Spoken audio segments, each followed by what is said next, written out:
Excellent. Right on. Well, hello, everybody. Hey, Leon, Sammy, great to see Good you. day. Al, Jolene, awesome guys. Very cool. We got Adrian joining us here as well. Excellent. Well, some friendly and familiar faces. I love it. You've never called me friendly, Matt. Or yeah. Yeah, that's probably accurate, Leon. Oh, awesome. Right on. We got a great group today. I'm really looking forward to our call. Very cool.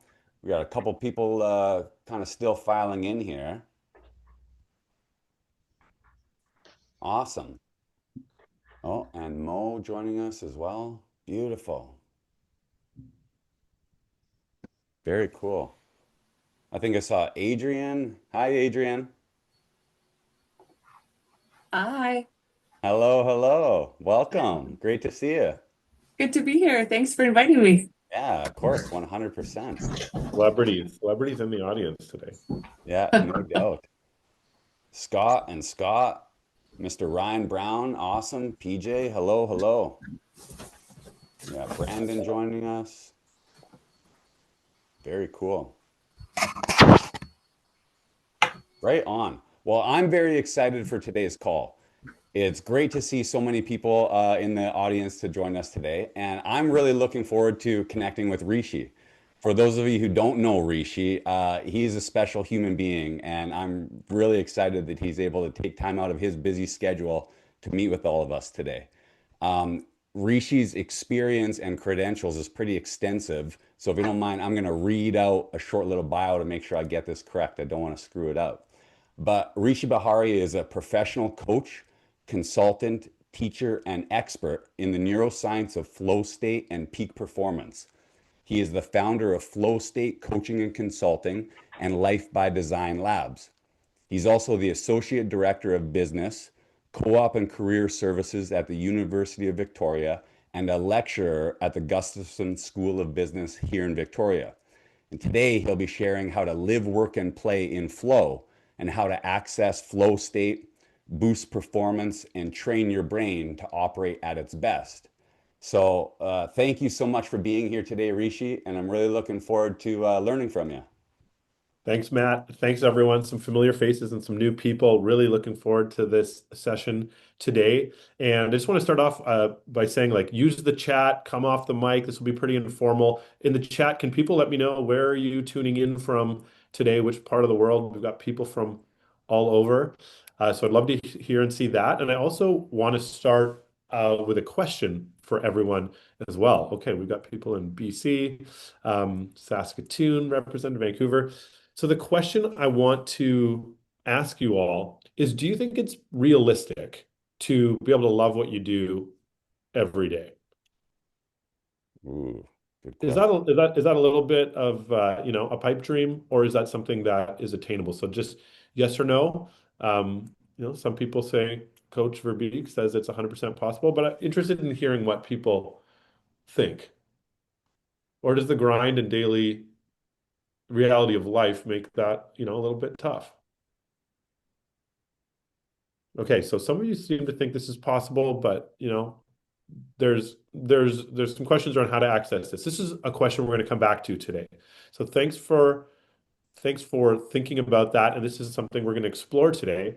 And if there's anything you want to touch on specifically, please let me know. But this is a little bit of what we're going to do today. I'm going to tell you a little bit about myself and my perspective. I really appreciate the opportunity to partner here with Matt and to chat with all of you. I bring a certain context, so I'll let you know where that comes from for me. We're going to talk about this idea of flow and what is the neuroscience of flow. Some of you might have heard this term. I know there's some athletes with us here today, but we're really going to dissect what this means, not just for athletes, but for all of us.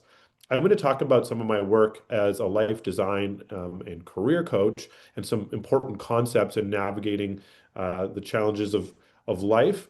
And I'm going to take you through the process, a succinct version of the coaching process that I take my clients through. And of course, we're going to have some time for questions and conversation. And as I mentioned, just pop your question in the chat. You can interrupt me as we go, or we can take some questions at the end, whatever works for you all. And if there's anything other than this that you're most interested in now or as we go, let me know as well, because I'm happy to tailor the session to each of you and what you need from it.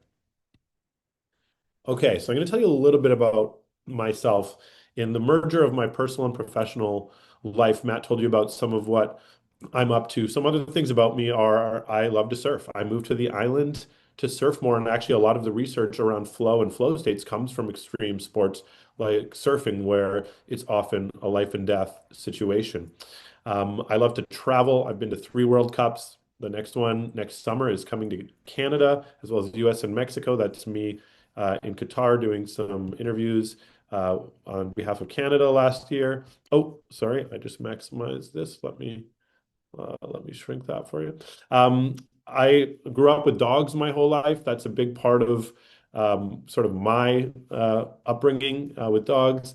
And yeah, I just travel, adventure, and doing this type of work.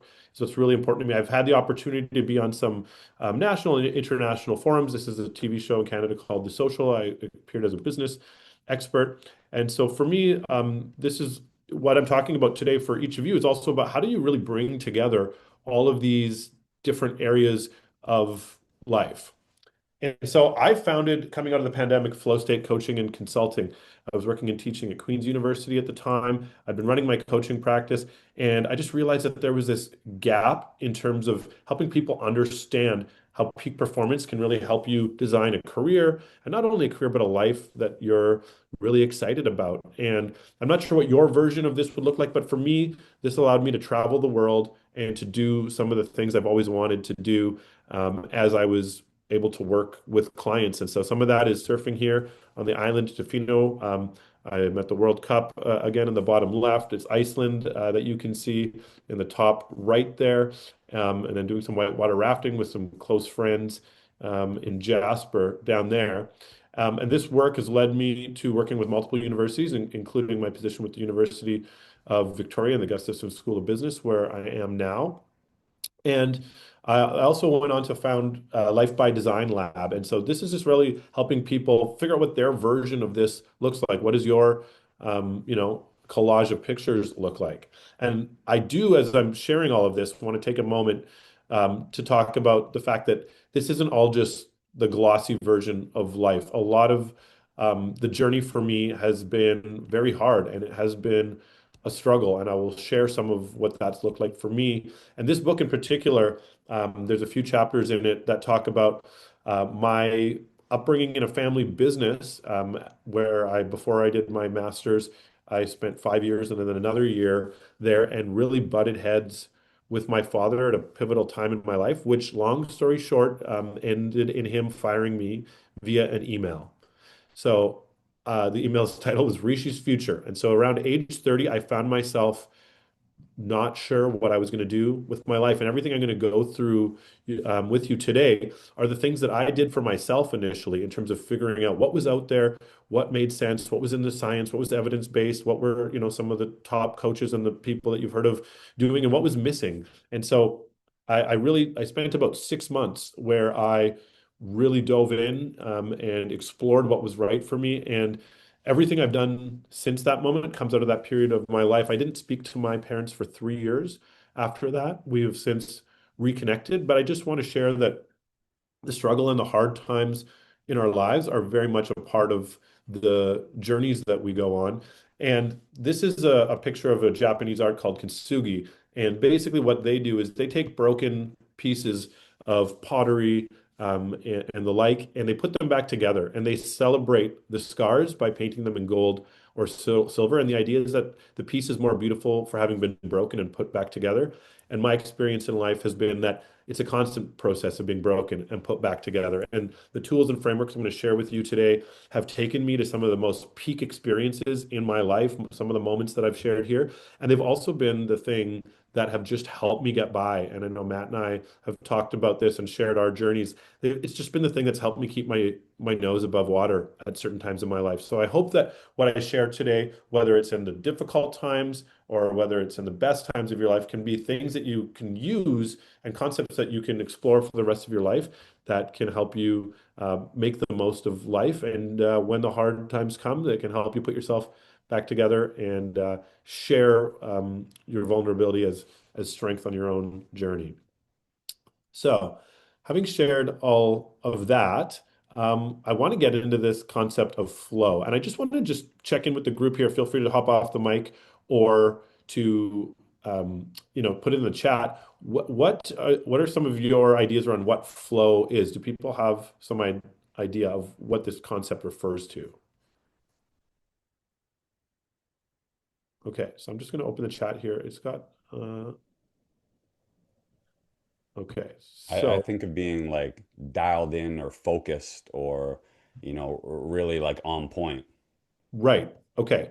So most of what we know from flow actually comes from, as I mentioned, neuroscience around sports. Oh, I think this chat is taking up my screen right here. Let me see if I can move it for us. Okay. So the best way to get at this, before I jump in and explain it, is I want to ask you this question. What were you doing the last time that you totally lost track of time and became totally absorbed in what you were doing? And so happy to see some of your answers coming in. Oh, what was that thing?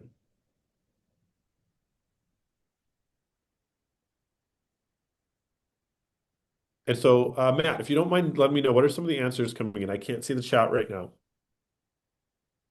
Oh, you're on mute. Swimming was one, playing with my two boys, scrolling social media. Okay. Well, that total absorption comes when we actually go into an altered state of consciousness. And there's about 8 things in the science that I'm going to share with you. But this is the best question to sort of assess the last time you went into a flow state. And in sports, we think of it as being in the zone. We see athletes go into this mode. Steph Curry can't miss anymore. He hits 4 threes in a row at the Olympics in the final, for example, or I was at the World Cup final in Qatar, and Messi and Mbappe, both teams, France and Argentina, went into flow states. You know it when you're in it. And this is an altered state of consciousness that we're all actually designed to go into when we reach peak performance states. And what happens is that our prefrontal cortex, it's the part of our brain that is designed to help us think about the past, revise, and plan ahead for the future. It actually powers down. And there's a reason that that's really good for us. It's kind of like a spa for your brain because a certain amount of stress is healthy and adaptive for us. It helps motivate us and move us into action. But in our modern society, our brains are so overloaded with cortisol that this becomes overactive. And this is where anxiety and some dysfunctional thoughts and thinking patterns start to come from. And so flow powers that down. And the reason it does that is because the challenge, and you'll see that is one of the sort of determinants of flow, is that the challenge of what you're trying to do will exceed your current level and you'll have to rise to the occasion. And it requires complete presence in the moment. And when we're living in the moment is when we tend to be at our best. So you might have had a partial experience with like social media or something, but it's because you're totally present. And here are the 8 characteristics from the sort of flow father. His name is Chihai Mixon Chihai. And he kind of talks about complete concentration. So that's the first thing. You start to get focus and energy for free when you're totally focused on flow and flow states because you're absorbed. And we all know the feeling of like watching the clock go by. And when we're absorbed and interested in something, we start to generate energy. And then usually you start to then combine that with like total clarity of why you're doing something, that it's connected to something you deeply care about. Then you start to get the sensation of time speeding up or sometimes slowing down to the point of like something could be happening in seconds and you're able to exert a level of mastery over it like it's happening in slow motion. And this is an intrinsically rewarding experience. This is like a peak experience as a human being. And the crazy thing is that you're probably doing something harder than you've ever done before, but it will feel easy. It feels like it's just happening without effort. And that is partly because of this balance between challenge and skill. We're rising to the occasion, we're totally present.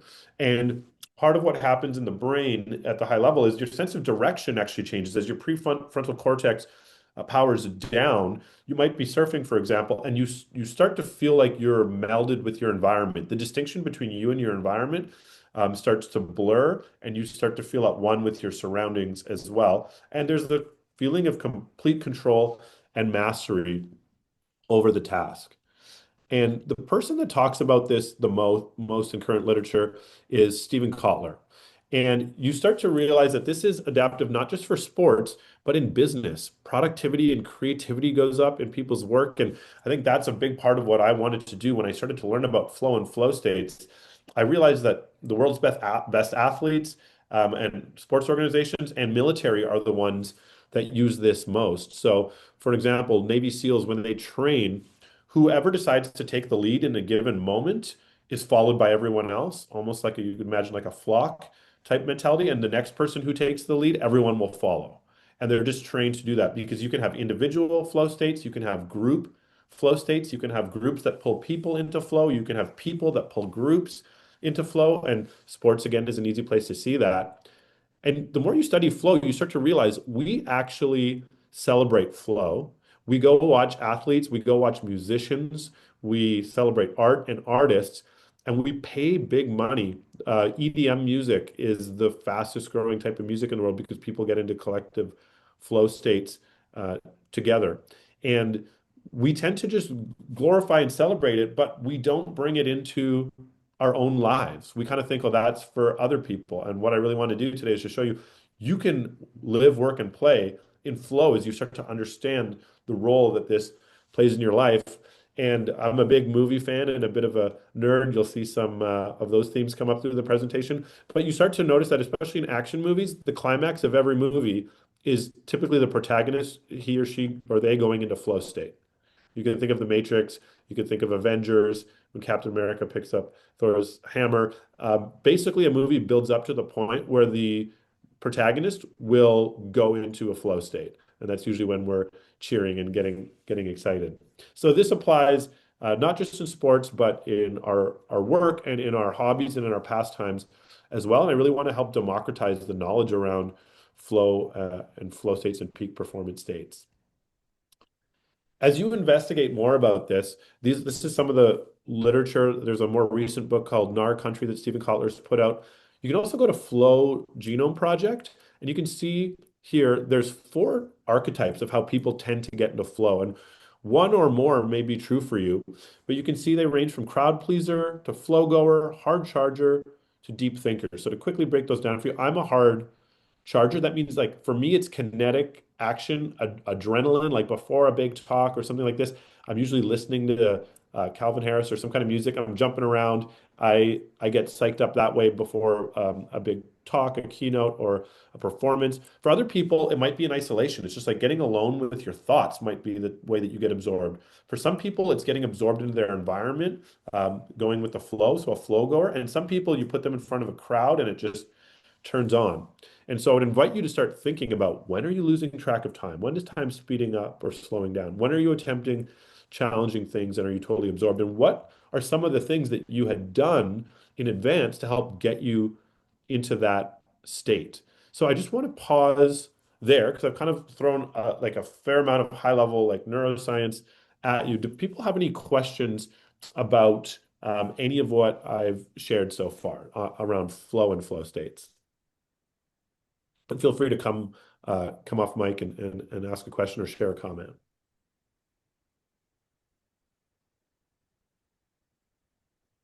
Rishi, I have a question. Yeah, go ahead, please.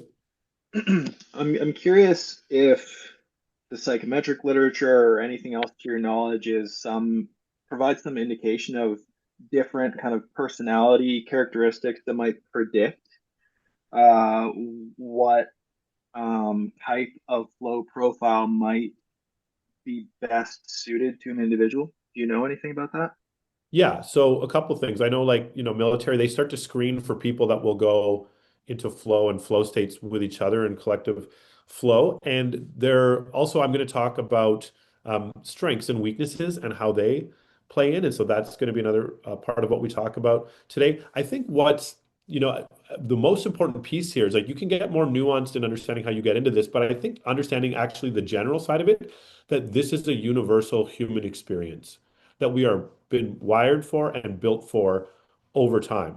This is something adaptive that we can all get into. And so as you start to build awareness and spend time reflecting on when you've gone into these states, you'll figure out what works for you. But know that it is something that's quite reliable. There's certain things that will get you into it. Like for me, surfing, for me, my coaching work, these types of talks are things that I know will get me into, and I know the type of preparation in advance that gets me there. So there is more sophisticated research, and we're going to touch on it some of it today. But I think just knowing that this is something that's accessible, it's not something that's like so far out of reach. You're already doing it in different parts of your life, just by human nature and somewhat by accident. So hopefully I can just help you tap more into that, and it's not as difficult as it sounds. It's just not something that's talked about. So as we progress, if you have more specific questions, definitely let's dive into that. But hopefully that helps answer that question. Yeah, go ahead. Yeah, I have a quick question too. Um, in our coaching, we talk a lot about the different brainwave states. And I'm Mm. curious, what's actually going on in the brain when you're in flow? Are you tapping into either like theta or alpha, where you're more creative and intuitive, or is it gamma, or what specifically is that? Flow makes us very creative and intuitive, specifically. And so improvisation becomes part of mastery. And so if you think, again, sports is an easy Yeah. example, you're just really reacting in the moment. And so it's like as it feels like as you're thinking something, the reaction is happening at the same speed or that feeling of slowing down. And so flow is highly linked with creativity, innovation, and spontaneity. And typically that's because you become so good at doing something that as you're rising your level, you're able to improvise. And so doing mundane routine tasks also typically won't bring the level of challenge that you need to get into those creative states. And so it's a part of flow is problem solving in the moment. So creativity and intuition and instinct become a huge part of this. So as the brain consciousness shifts and we can measure it, that's definitely one of the characteristics. Okay, I'm going to keep going. Thanks for the questions on flow, and I'm going to incorporate this into like a bit of the broader perspective of the coaching approach that I take. And I want to just quickly touch on this idea of as we're figuring out what we're doing with our lives, one of the things that gets the opposite of flow is anxiety. We get worried. I'm not doing the right thing. We're not in the moment. We're worried about the past. We're thinking about the future. And I just want to take some of the pressure off because the research shows us that this straight line that we're told about at some point growing up of that our life and career is supposed to take, it just is not the case. This is what the research shows us. This is what people think they're supposed to do, and we get really judgmental of ourselves in terms of I'm not having things aren't going according to the plan, right? And this messy middle, this is where the action happens. This is where I really like to emphasize process over end result. And when you're in these messy middles is often where we're growing. And you think of flow as what the question Matt just asked, improvising and being creative. When we get into hard times in life, we need to tap into these things to find our way out the other side. And this is not a linear thing. This is iterative. Like it'll happen and it'll happen again. And you start to learn that these are moments of growth where we see what we're capable of. And it's also because if you're trying hard things, this messy middle is what happens when you try to do new, interesting, and exciting things in your life that push and challenge yourself. It's actually a good sign that you're growing, not a bad thing. So hopefully that takes some of the pressure off because when we get anxious, it's the opposite. It's a hyperactivation of the prefrontal cortex, which is adaptive to a point, but it starts to get in our own way. And this is something that, some of you might have seen Steve Jobs' famous commencement speech he gave at Stanford when he was in remission from cancer. But he talked about this concept that I really believe applies to life and career. Sometimes we're trying to get to the end goal, and all you really need to do is figure out your next step. And often you find that those things make sense when you look back, but not when you're moving forward.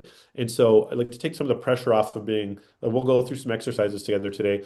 You don't have to figure the whole thing out and flow is about presence and being in the moment. So we will have some high level plans and understanding of where we want to end up, but we really allow for some certainty around just what's the next right thing that we need to do. And then I want to pause on this because this comes up a lot in talking about career and life development. This idea of work-life balance versus work-life harmony. And we're often told, about work-life balance as a great thing. So I'm just curious quickly, does anybody have a comment around, what their thought on work-life balance versus work-life harmony would be, and why one, may be better than the other? So feel free to jump off and comment. So Yeah, interesting go ahead. enough, Please. Rishi, in my coaching presentation, the picture on the left here, I Yeah. actually use that as part of my work-life balance analogy and often say to people, what happens if one of those rocks just shifts slightly? Right.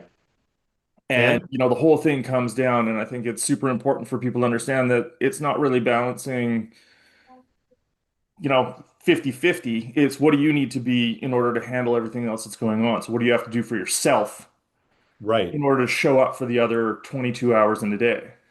Totally. Well, so I really appreciate that. And I love that perspective. And I think complementing what you're saying is the opposite of life is not work, it's death. And if we use language that basically says, well, I'm tolerating something terrible so that I can have something good on the other side, there's actually a better way to do it. And that's why I prefer the term work-life harmony. Can we find things that put us into flow in our work that are meaningful to us, that also make us present and engaged when we're outside of work, that make us want to go back to work energized? So for me, you saw some of the things I love to do: travel, adventure sports, surfing. When I do those things, it charges me up. I'm present, I'm engaged, and I want to come back to my coaching work and be as good as I can at it. And doing that well inspires me to go out and be in harmony with the other parts of my life. So I would encourage you to think of not opposing forces of like your work and your life are two different things, but that they can be one thing that reinforces each other on average, so that if one part is harder, the other part is buoying you up to be great at the next thing. And so I really like, for that reason, the concept of work-life harmony, and I think it's an important distinction. And Adam Grant, I'm sure many of you know and follow, he talks about this as well. And he just says like work-life balance sets the bar too low. Like people don't grow up dreaming of a job that doesn't interfere with their life.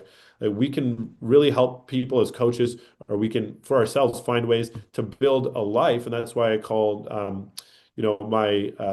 my course Life by Design Lab is can we incorporate career as a part of our lives, a very meaningful, important, huge part of our lives that also helps us outside of it. And this is a quote that helps bring that home. Is like, don't confuse having a career with having a life. I've gotten myself into situations of really bad burnout when I've made this mistake, and I've tied all my identity only to work and external accomplishments and the rewards that come with those. And an analogy that I like to use, some of you might have seen the new Superman movie here, but is of Clark Kent and Superman. I got my bobblehead behind me. And this is actually from a movie called Kill Bill 2, if some of you have seen it. But the character goes on this rant about how we all think of Clark Kent like we relate to the human, and he turns into Superman when he needs to go save the day. In reality, the story is that he's like this godlike being among us, and he pretends to be Clark Kent, and he works at the newspaper so that he knows what's going on in the outside world, so that when problems and trouble come up, he can spring into action. And for me, this is a powerful analogy because I think I have, at times in my life, I start to believe I'm Clark Kent, and I forget that I'm actually Superman. What does my Superman or Superwoman life look like? And when we start to believe in Clark Kent's problems, and what's happening in the Clark Kent version of our life, we forget who we really are.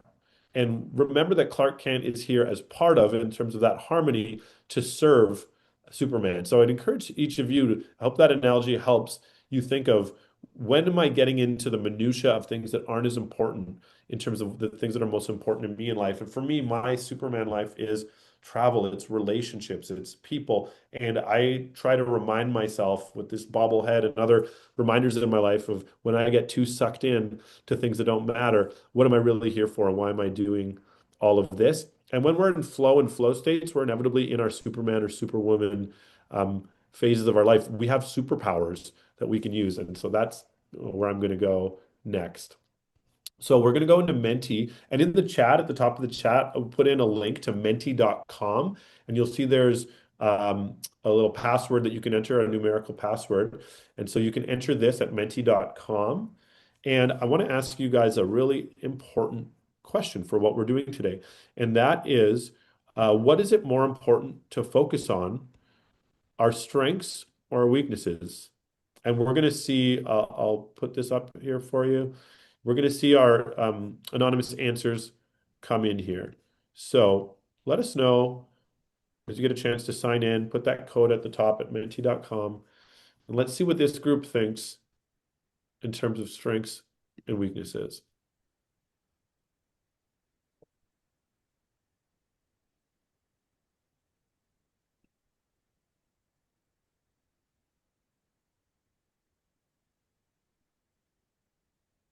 Okay, I'm just giving a moment. And as we're answering, does anybody want to come off mic and say why, if you said weaknesses, why you said it, and someone for strengths? I just want to hear each side.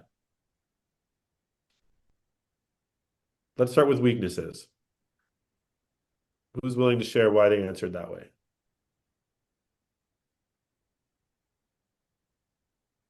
Yeah, I put that. Thank you. Yeah, go ahead. Um, I don't know. I guess, whether it's right or wrong, I was always told that you're only as good as your weakest link. Yeah. Um, so I guess that's my belief. Okay, that's really common. Appreciate you sharing that. Okay, and someone on behalf of strengths, who said strengths that's willing to tell us why they thought that? Yeah, I was recently reading Bob Proctor and talking about focus on your strengths because that's what gets you success in life.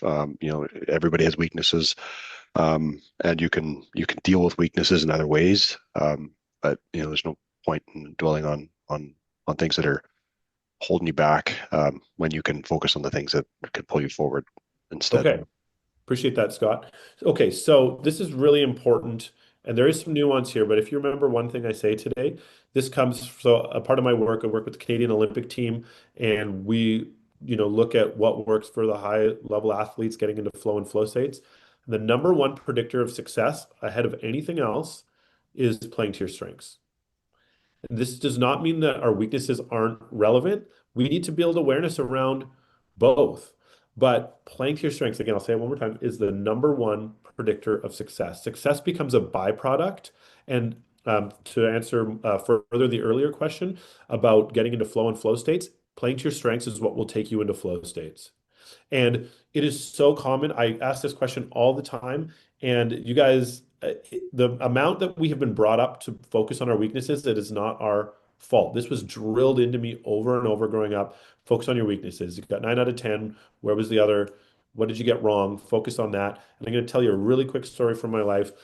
I had to write the GMAT for business school to get into business school. And I had previously had this monkey on my back of the LSAT. I know some of us here have written that. Adrian, and I wrote it 3 times, and there was always a part of it that I was not as naturally good at, and there was another section of the test that I was naturally pretty strong in. So I spent all my time working on my weaknesses. I wrote the exam 3 times over multiple years. I got on the wait list at McGill, but didn't end up getting in. I decided to do business school instead, and then I had to write this similar exam, the GMAT, and I'm like, oh man, here we go again. I studied my ass off.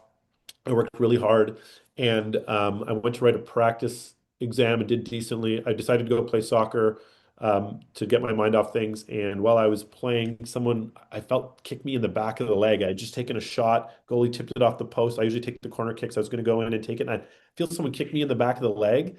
And you just heard this like gunshot noise go off, and I looked back, and there was nobody there.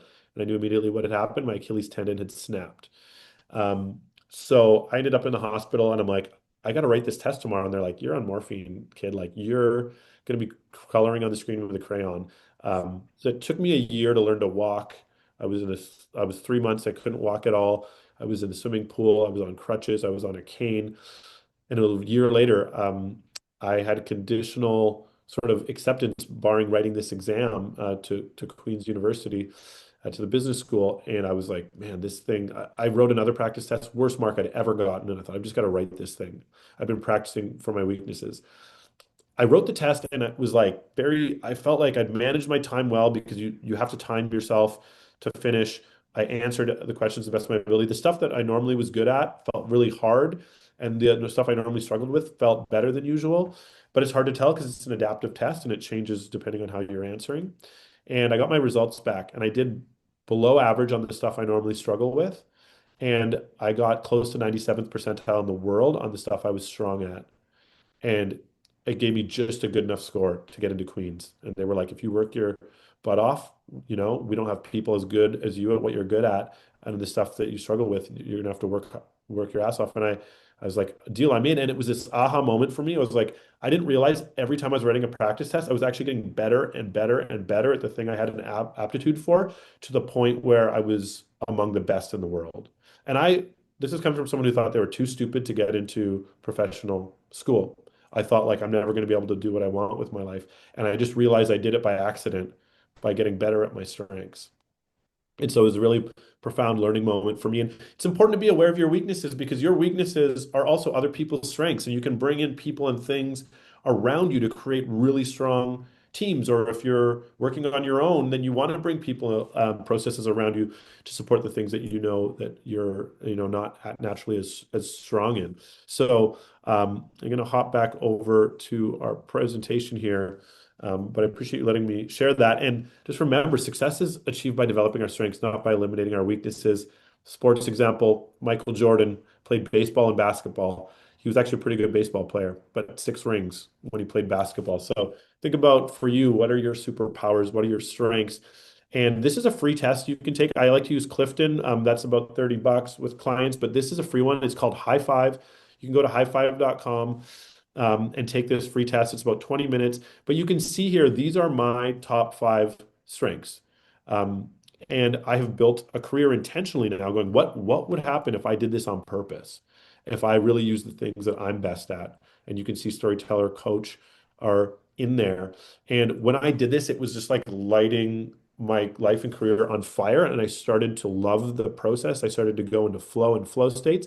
And all of a sudden, I was making more money. I remember like 2 years since I got fired by my dad, I was making like $1,000 more a year, but I loved every moment of what I did and wouldn't change it. So this can help you to build some awareness of your strengths. And these are the things that are going to help you get into flow states. And when I work with clients, I will debrief these. There are strengths families or domains that each of these fit into. And those tend to be relationship building skills, strategic thinking skills, executing skills, and influencing skills. And once you start to align yourself with those things, magic starts to happen. And I won't do this today, but you can start to really think about, am I aligned with my strengths? And when you're considering future positions, think about the alignment of your strengths because that is the #1 predictor of success. Okay, next concept I want to take you through is this idea of your North Star and saying no. And this is a concept from Tolkien. Not all who wander are lost, but if we're in this squiggly line situation of figuring out our life and career, how do we figure out which way is up or down? And this is especially important because I talked about, some of the challenges I've gone through, and whether it's the pandemic, relationships, health, we all have this great plan until you get punched in the mouth. I love this Mike Tyson quote. When life punches us in the mouth, how do we dust ourselves up, pick ourselves up, and figure out where we want to go? And the way that I do that is by asking people this question. And I want you to just take a moment and think about this. Like if you just pictured your life and career 5 years, 1 year, whatever from now, it doesn't have to be tied to anything you're currently doing. If it was just the way you always imagined and dreamed it could be, what are some of the words, thoughts, and images that come to mind? And these can change over your life. The crazy thing is when I sat down and asked myself this question, I saw a very specific image of me doing the type of work I do now. I saw the ocean. And for you, the people, the places that you are, paint this picture in your mind. The crazy thing is, after asking it to myself, every person I've ever asked this question has had an answer. There is a compass, there is something inside of us. And this doesn't mean you have to figure out the whole plan of how to get there. This just means that we set it as a North Star. And you're all talented, smart people here. And so I encourage you to keep exploring this question. But there's a lot of things that you could probably do and say yes to. Your strengths could be applied in a lot of different ways and areas in your life, but you want to create this picture that is the life that you specifically have dreamed and imagined that's inside when you start to think about this question. And then I want you to start simplifying of like, am I either getting closer to that image or not by making the next decision? Is this next job or opportunity or even vacation or what I'm going to do tonight, is that getting me closer to where I want to be or not? And it just really helps to simplify. And if you think of your physical health, you know at a certain point, like, is eating this thing or going to drink this thing or doing this thing going to get me healthier or not? And we make some trade-offs intentionally, but if we get really intentional about these decisions, things start to happen for us. And I actually think that, it's counterintuitive, but a better way than figuring out all the things you could do is start by making a list of things that are not working for you in life. So this is what you need to say no to. In relationships, we all know the concept of red flags. This is your relationship with yourself. What are the things, the habits, the people, or the things in your life that are no longer serving you? And if we just start to eliminate those things, and I'll give you a minute here to make a list of those for yourself, I can tell you it's amazing. At first, when I started this process for myself and clients, I started to think, man, a lot of coincidences happen in really positive, amazing ways when people start to say no to things. Then I started to realize it's not a coincidence. When we change our perspective and mindset and we start to make room in our lives because we are taking out the things that no longer serve us, we start to make room for the things that do. And this is a really powerful shift. So hopefully you're able to just think of a few things and continue this work after this session of what are the things you need to say no to that no longer serve you. And then that allows us to move with curiosity towards the rest, towards our North Star, to figure out the path as we go. And for some people I work with, that might be like, um, the culture of the organization I'm in just doesn't work for me. I don't know if I can grow here. For some people, it's like, I need travel and flexibility. For some people, it's financial stability and what they're doing isn't working. Whatever your no is, get really clear about it, set a boundary around it that no matter how good this person looks on paper or this job or this opportunity, if it meets one of my non-negotiables, I keep the commitment to myself to honor that and to see what it leaves and then start to get excited about what's left. So I help clients start their journey with figuring out what doesn't work for them. And that starts to lead us to the places where we do get into flow and get to play with our strengths and improvise and start to have fun with the process. And this also isn't just something for personal development. This is something top companies in the world use. This is Tim Cook, CEO of Apple, saying they say no to thousands of things so they can focus on the ones that are really personally meaningful to them. So whether it's in your work or in other aspects of your life, what are the things you can say no to that will really free you up to take care of the things that matter most? And for me, my mental and physical wellness, my relationships, like I need, and it's a constant process of me reminding myself to say no to the things that aren't going to serve the things that I say matter most to me. And I think this is a really important distinction here. Sometimes people, it's really common to be like, I'm just holding off on making a decision. I know this isn't really working for me. And there's no such thing as a neutral inaction, I like to say. Meaning you, your status quo is taking you because the way time works, it's a river. And I work with people all the time who are 5 or 10 or more years down into a career that's financially lucrative, but they're like, I hate my job or what I do. This isn't the life I imagined. How did I end up here? Well, it's because not making a decision is making a decision. So we might as well get intentional about the direction we're going in because we'll end up somewhere. There's no such thing as a neutral inaction. All right, I'm going to do one more Menti. And just to help bring this home is really when we bring all of what we've talked about and merge it with what we value is when we start to see things really take shape. And so here are the things that people tend to tell us from the research are most important to them in their work and life.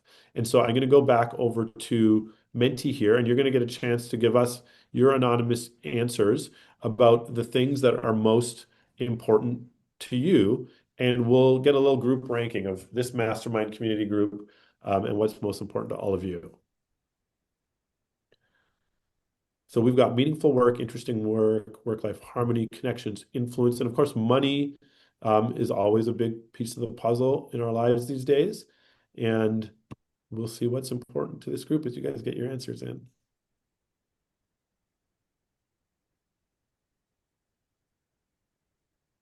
as you're doing that, I can tell you I get to do this with a lot of different groups of people, and I always almost see the exact same trend, and we'll see if that's true with this group.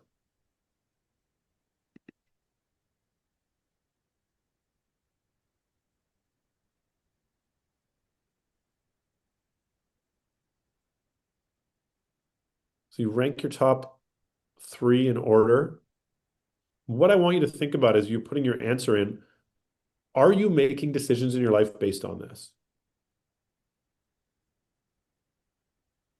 Or are you taking something that's lower on this list and making decisions based on that?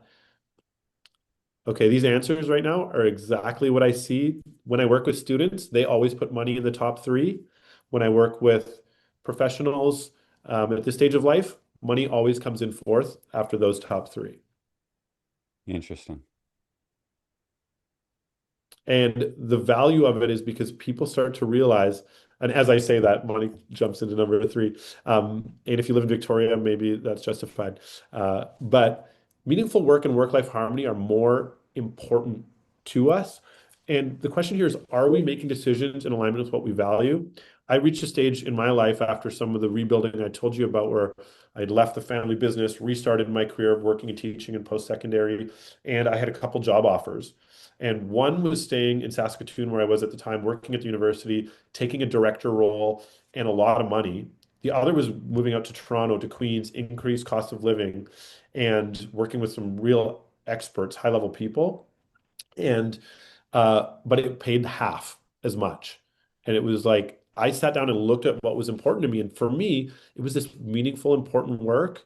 And I scored myself, and I have a process I take clients through on to give yourself a score on how aligned you are with these things that you value. And I could see at the time that the status quo, when I ranked myself on these things, I was in 85% alignment with what I valued in my status quo position, working and teaching at the university. If I would have taken this director role with all this extra money, like $75,000 more than what I was making at the time, I think, I could have retired, comfortably, had a good life. That came out to a 79, and then going to Queens and working with experts came out to a 90 based on what I valued. I did it. I met all the people that have taught me everything that I know about the area that I'm talking to you about today. It was one of the most important decisions of my life, and it was because it was in line with what I value. It was, what I was good at, and what worked for me. So think about how much you are in alignment right now with the decisions you're making with the things that you value. And thank you for answering this. And know that the practical part of life is part of this, process as well. Okay.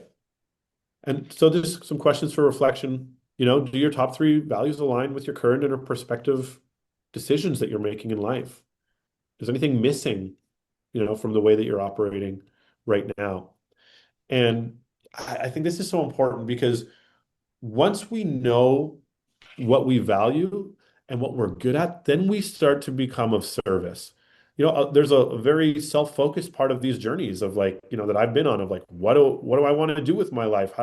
How is this, going to play out? And then what I've found is when we figure out these things, all of a sudden it's not about us anymore. And we start to be able to use our talents to build community, to do things like what we're doing today, to come here together and share and help each other grow. And values is the piece that I find really unlocks that, where you start to just show up and do great work, and your reach will go beyond just you and start to impact your community in really positive ways.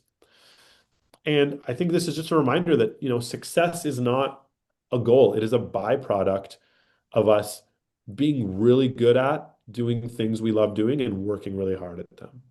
When we do that, I often I have my North Star in mind, but I kind of like to get lost in the process, and I focus on clients with their process. There's a book by Malcolm Gladwell called Tipping Point, and he talks about why some things reach a critical mass. And so I like to use this analogy of like, imagine whatever breakthrough you're seeking in your personal and professional life. Let's say the metaphor is that we're at minus 10 Celsius and the breakthrough is at 0 Celsius. And that's when ice becomes water, right?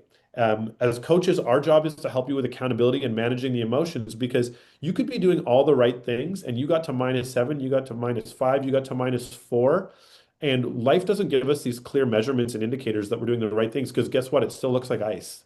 It's like, I've been doing this for months or a year and it's not working. And if I see that your process is good and the frameworks that we talked about today, if you're doing these things consistently over time, it's just a matter of time before you hit that 0 mark. And it seems like the change all happened in that moment, but it didn't. It happened through consistency over time in these small increments. And most people give up. And I've experienced this like right as you're getting close to the change. So just really buy in and believe in your process, and it will help you get to the places you want to go most if you can stay consistent over time. And these are lifelong things. These are, I think of not just like in physical life, but how do I develop my mental and emotional six pack? And what are the habits that are going to sustain me over the long term, whether I'm in one of the hard moments in life or whether I'm thriving? And can I just stay consistent with those things?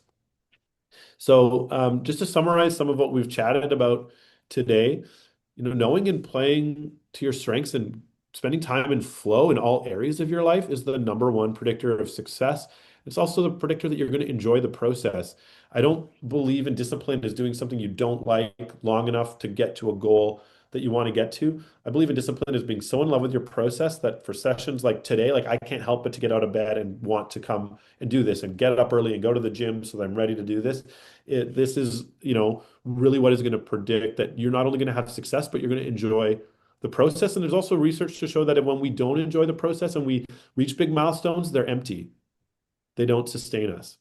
And keep your North Star in mind, that question. Continue to explore, like, what am I working towards? What do I want life to look like? And can I start to make binary decisions? And can I start wandering in the right direction with curiosity by starting by saying no to the things that are not serving me? Understand what you value most and make daily decisions accordingly. And understand that success is not some place you're going to arrive someday. It's a place that we are at every day. And the small wins and the small habits and the things that you do today, you investing your time in the last hour in this process, that is what success looks like. And so I like to finish, with a quote. One of my favorite quotes is by Maya Angelou, and she says, "People will not remember what you said, people will not remember what you did, but they will remember how you made them feel." And so I hope that each of you feels, if you don't remember anything I said or did, that you have the tools and frameworks at your disposal to answer the question I asked you at the start. Is it possible to love what you do every day? I think the answer is yes. You can get a hell of a lot closer to that experience when you really figure out the things that you naturally do best. There's never been you before in the world. Your strengths are highly individual. There's no one to tell you what you're capable of. And so I think we can move on that spectrum a lot closer, no matter what life throws at us, to being not only happy, but at sometimes when life is hard, making sure that the stuff that we do is meaningful to us and has impact, and that we're not wasting our time. So I hope that you really have that feeling that you can control the controllables in your life and make peace with the rest. And I really just appreciate everyone's engagement with the session. And we have some time left to dive into questions. But thank you so much, everyone, and Matt, for the time to share a little bit of what I do with you. And please feel free to connect. Well, Rishi, first thing I want to say is just thank you so much for being here today.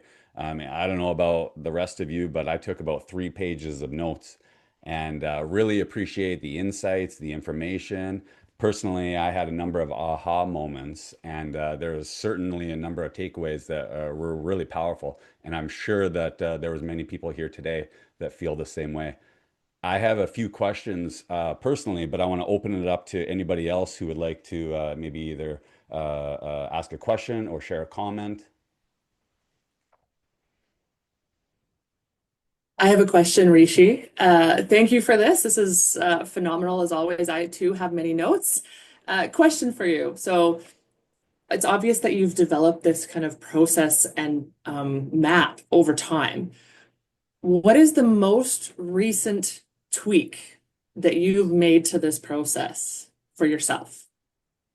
For me, and I didn't talk about it actually specifically today, but as an extension of all this, it's mindfulness and meditation. For me, I spend about an hour now every day. That's 20 minutes in the morning before I look at any screens or do anything. That's 20 minutes at night to close my day, and a check-in, ideally midday, to just really check in with myself on how I'm doing. And it helps me be much more intentional and less reactive, because life gets chaotic and it pulls you in all sorts of different directions. And I have found that to be, in addition to knowing these concepts, when I started to understand flow and flow states and the neuroscience around how our brain works, the neuroscience around meditation is also very powerful, because all it's really doing is spending time with yourself and becoming more intentional about the way you want to wire your brain. Our brains are plastic and they can change.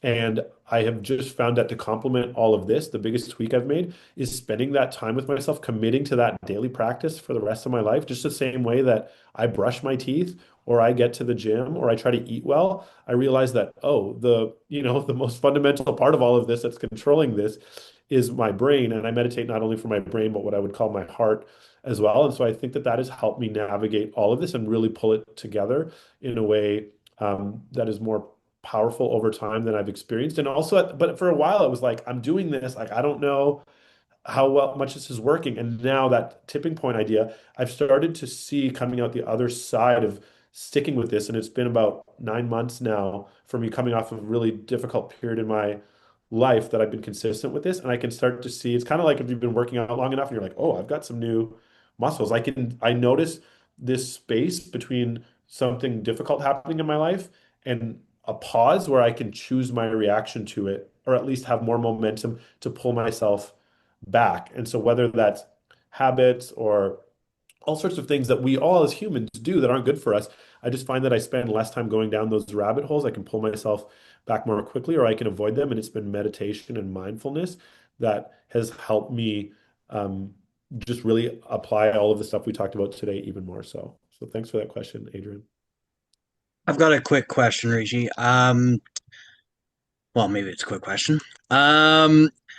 So when I notice flow states, especially when you mentioned in athletes and things like that, like the physiological piece, like I always know who's going off in the game because their pupils are so dilated. They're like, and they're Yeah. just zone. You can just notice it, and you just know that they're super intuitive.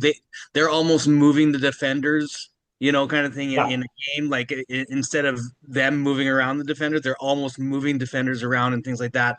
My question is, I noticed these physiological things is just, how to induce the flow state. Like when I've played sports, and this was when I was much younger and I was in flow state, um, you know, it was induced by a ritual, of before the game, doing consistent things, all that kind of stuff. But I'm just curious, as in business or in family or in any of this kind of stuff, how to induce the flow state, or just how to bring that into reality on call, almost when I think it's just a natural, oh, I got into flow state, I don't know how, i just Right. i just got into it.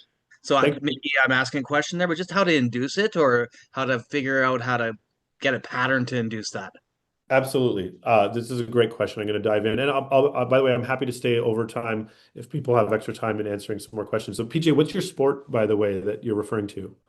For me, it was hockey. But when I watch soccer, I Okay. watch hockey. And I've noticed even basketball. Just the dilated pupils and just like Yeah. just on fire, right? Yeah, absolutely. So we know we can sense when people around us are in flow, not just in sports, but in life.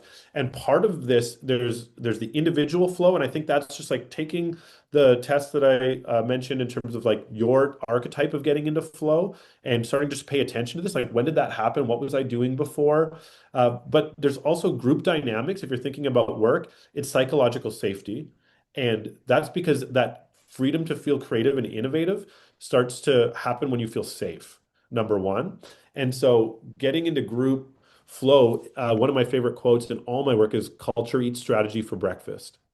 It's the culture of an organization or a group of people that will dictate when you feel safe enough to start to play. Like, flow comes from a state of almost playfulness and improvisation. Really, in soccer, they call it like total football. Like, if someone else is out of position, someone else covers for them, and it's just this team working together. And that comes from a place of feeling safe. And a really quick sports example I'll give you is famously when Pele, when they won the first World Cup in Brazil, there was this strong movement at the time because the European teams like Germany were just dominating. They were more physical, they were more direct in their tactics, and they were trying to play that style to match them. But there's this concept of Ginga that they use. You might think of it as analogous to flow, of like magic, of playing with spontaneity and creativity. And Pele basically was just like, screw it. I'm going out there and I'm just going to play with that Brazilian flair that we all know. And he started to do that in opposition to what his coach wanted. And the rest of the team kind of was like, okay, it's on. Here we go. And they started to have fun. They started to play. They started to live in the moment. And so one person can pull a group into flow, and one person can pull a group out of it the same way. And so if it's in group dynamics, you really want to create that culture. The Navy SEALs example I mentioned, they don't have hierarchy. They don't dress differently because they're trying to say that, hey, we're all leaders and we all are willing to follow each other when someone, and we have trust when they take the lead. And so I would say if it's groups, pay attention to those things. And actually, everything that you know from high level sports that you describe, just think of what that would look like in the workplace. And it's true for yourself. Like you knew things that you did to get in the zone before a game and things that didn't work for you. Start to pay attention to those for yourself. And if you're part of teams or leading teams or managing teams, start to pay attention to those things that you notice, pull people out of safety and that, ability to be present and sort of play and improvise and have fun. Like this should be a really enjoyable experience for people. So hopefully that helps answer the question, PJ. All right. As I mentioned, happy to stay on and continue to answer questions. Yeah, Matt. I have another question if there's nobody else here too, but in today's world where it's so easy to become distracted and pulled off track, and we got everything vying for our attention and that sort of thing, interrupting our thought processes, are there any specific like either habits or tricks or tips or daily practices that a person could start to implement to just begin to practice getting into flow state more easily or more or on demand?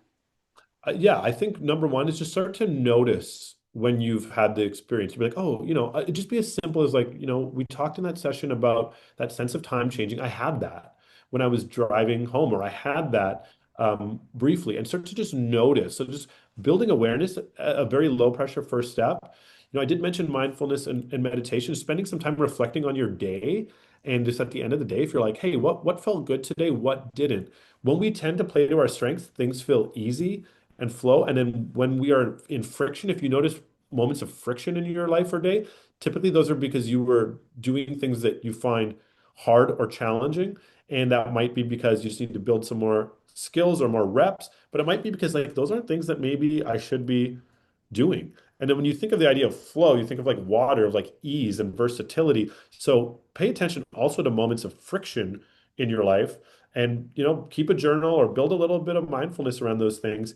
Also, we know from the science that there are things that take us out of flow and flow states. And it's funny because some people said like being on social media, you lost track of time. So there's something about that you were getting focus and energy for free, but it also puts our brain into a more anxious state. It's kind of like the equivalent of having like static playing in the background all the time. And people, when they go off of or spend time away from social media, they become more present. I know for me, it's time in nature and physical movement are things that help prime me for flow and just presence. And you start to recognize and train yourself. Like, when do I feel really good? When do I feel really present? When do I really feel connected to myself? And so I try to organize my day to be outside, in nature, to be moving and connected, and to have some downtime to really review how my day went, and also to set an intention before the world comes at me. That's why I don't look at my phone first thing in the morning. I know I have emails and messages and texts, and you go immediately, like you talked about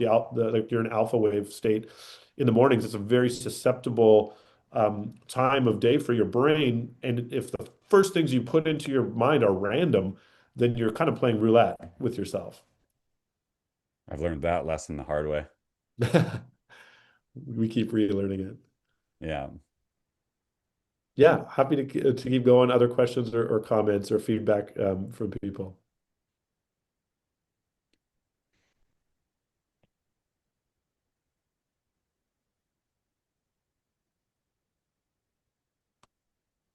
Rishi, while I think of it, how can people get in touch with you or learn more after this?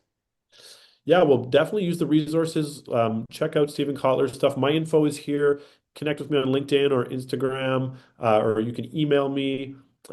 Just yeah, let me know what works for you. I love to keep in conversation around this type of thing. So please feel free to connect any of those places. But also, yeah, like continue down the process of answering those questions for yourself. If I can help at any point along the way, I'm more than happy to. I know Matt, you and I, like our philosophy is all ships rise with the tide, and building communities of people who are thinking about and sharing these ideas and supporting each other is what really inspires me to continue to do this work. So I just hope that you'll stay connected, dive into the literature and the research if this was interesting to you today. For me, it's been many years of a journey that continues, and so I hope it sparked something for people that will make you want to continue on this journey and keep in touch and let me know how it's going. And the contact info is there on the screen for you, so please reach out and stay connected in any of those ways. Perfect. Well, thank you so much, Rishi. I'll make sure that everybody in attendance here has access to some of your contact information if they have other questions or want to follow up with you personally. But if there's nothing else from the audience here, again, I just wanted to say a big thank you for being here today. I certainly learned a lot and absolutely enjoyed time well spent, in my opinion. So really appreciate it, Rishi. Really appreciate you. And really appreciate everybody that was able to join us today. Hopefully, you guys got a lot out of this, as I'm sure you did, as well as I did. Thanks so much, Matt. Thanks, everyone. All the best. Thanks for the opportunity to share. Take Take care, care. everybody. Keeping in touch. Thank you. Appreciate it. Cheers.